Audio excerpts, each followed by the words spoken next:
और पहली यात्रा तय की सरयू से संगम तक। लंबी यात्रा थी, लोगों को लगा अचानक, अभी तो ये बिहार के चुनाव प्रचार में है, तुरंत आके इन्होंने कहा कि अब पदयात्रा करनी है, 20-20 किलोमीटर रोज चलना है, पता नहीं चल पाएंगे नहीं चल पाएंगे। एक लोगों के मन में संकोच था। और फिर मैंने पहला चुनाव अयोध्या का कर लिया, तो बोले भैया प्रशासन अनुमति देगा कि नहीं देगा।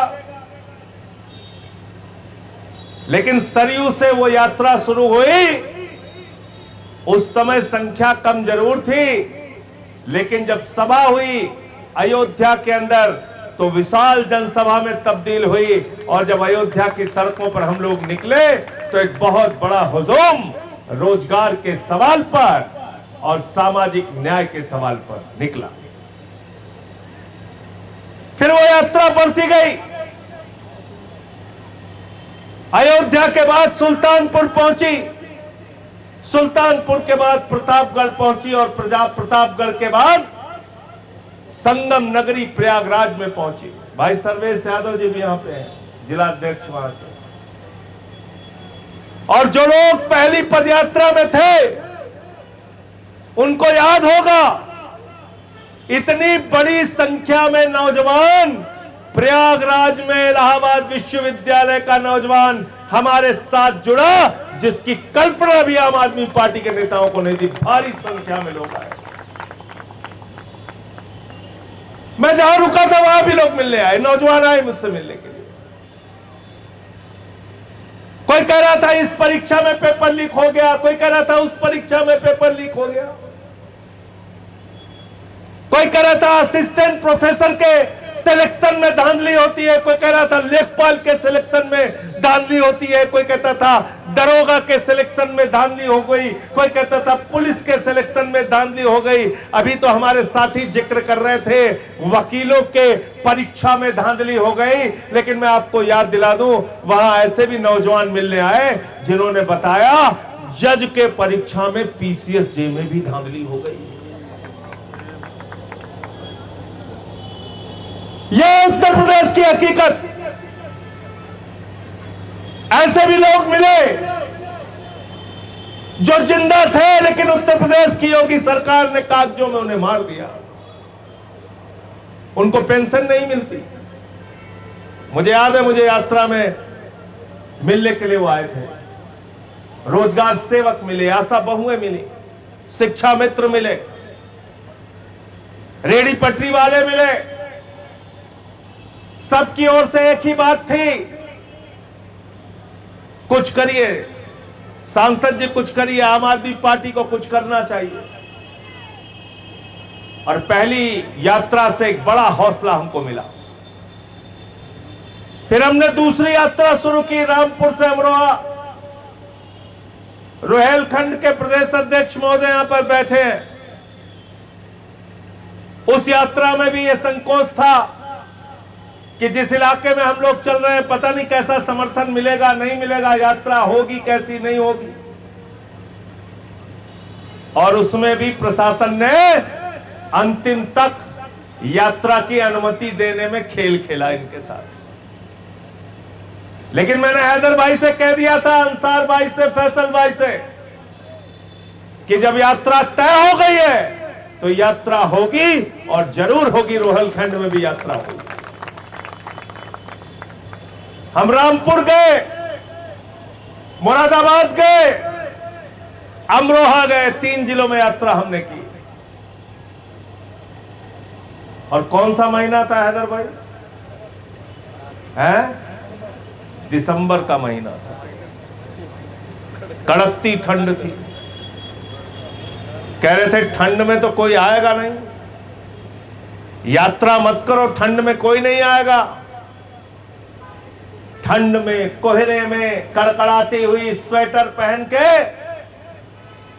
और हमारे साथियों को अगर याद होगा तो उसमें सोनभद्र के कुछ साथी ऐसे भी शामिल थे जिनके पैरों में चप्पल नहीं थी, लेकिन आम आदमी पार्टी के पदयात्रा में हमारे साथ कंधे से कंधा मिला के चल रहे थे। भाई अशोक जी के साथ वो लोग आए थे। हमने वो चरण भी पूरा किया यात्रा का। फिर तीसरे चरण की यात्रा तय हुई और आपको जानकर खुशी होगी कि रामपुर से अमरोहा तक पूरे रास्ते भर सभाएं भी हुई, स्वागत भी हुआ, जबरदस्त तरीके से लोग आए और उन्होंने अपना समर्थन दिया। बोले आम आदमी पार्टी को उत्तर प्रदेश में सक्रिय होना ही चाहिए। फिर हमने बिंद का इलाका तय किया, बिल्कुल सुदूर इलाका। तीसरे चरण की पदयात्रा तय की। मिर्जापुर से लेकर महात्मा बुद्ध की नगरी सारनाथ, काशी, शिव की नगरी काशी, बुद्ध की नगरी काशी और महात्मा बुद्ध के चरणों में जाके वहां पे हम लोगों ने आशीर्वाद लिया। और कब थी वो यात्रा जनक प्रसाद जी? 20 जनवरी। कब थी? जनवरी। उस समय भी कड़कड़ाती ठंड थी। लोगों ने कहा कितने जनवरी को शुरू हुआ? भाई प्रशांत कुछ कह रहा है। कितने तारीख को थी? मिर्जापुर की यात्रा कब से हुई थी? 22 जनवरी। आप कल्पना कीजिए, उस कड़कड़ाती ठंड में भी हमारे कार्यकर्ता उत्तर प्रदेश के अलग अलग जिलों से वहां पर पहुंचे, उन्होंने पदयात्रा में हिस्सा लिया और मिर्जापुर से हम लोगों ने पदयात्रा की, सारनाथ तक की पदयात्रा की और जबरदस्त जन समर्थन मिला।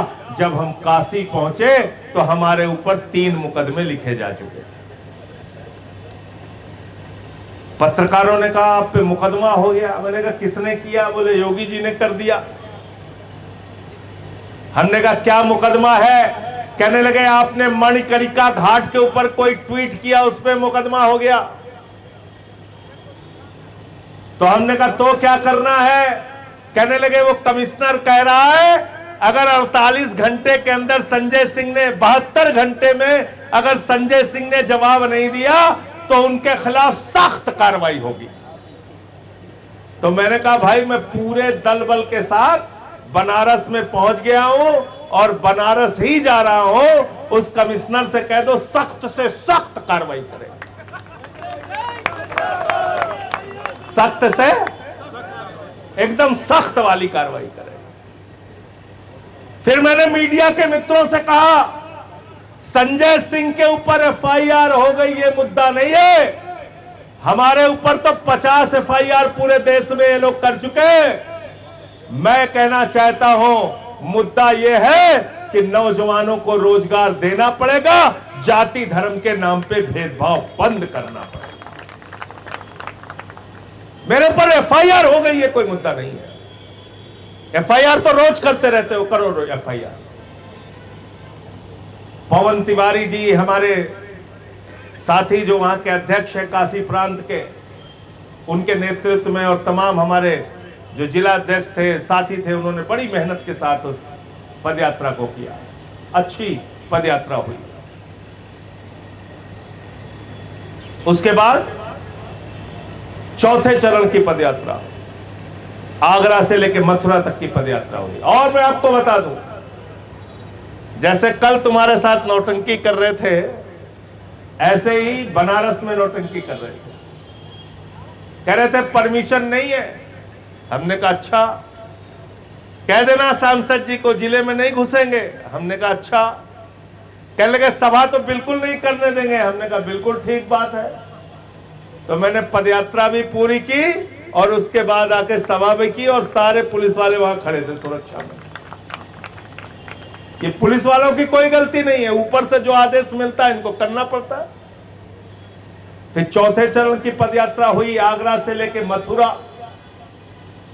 वो पदयात्रा भी हमारी ब्रज प्रांत के जो अध्यक्ष हैं डॉक्टर हृदय चौधरी जी,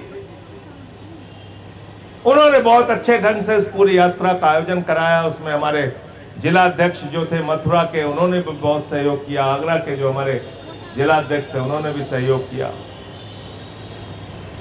4 चरणों की पदयात्रा पूरी हो गई तो सोमेन ढाका जी ने कहा पश्चिम बचना नहीं चाहिए, पश्चिम में भी अब आप यात्रा कीजिए। हमारी इनकी बातचीत हुई, अंकुश चौधरी से बातचीत हुई, कुछ जिले वालों से बातचीत हुई, तारीख तय हो गई 16 मई। कौन सी तारीख? 16 मई। अब लोग अपने मोबाइल में डिग्री देखने लगे, कहने लगे भैया आज 45 डिग्री है, आज 42 डिग्री है, आज 43 डिग्री है। अरे ये तो सुई 50 तक पहुंच सकती है। ORS का घोल लेके रखना, इस पदयात्रा को टाल देना। आज मैं दिलीप पांडे जी के साथ रास्ते में आ रहा था तो मैंने उनसे कहा मैं देखना चाहता हूं जितनी तपती धूप रहेगी उस तपती धूप में मैं पदयात्रा कैसे करूंगा, हमारे कार्यकर्ता कैसे करेंगे, ये मैं देखना चाहता हूं।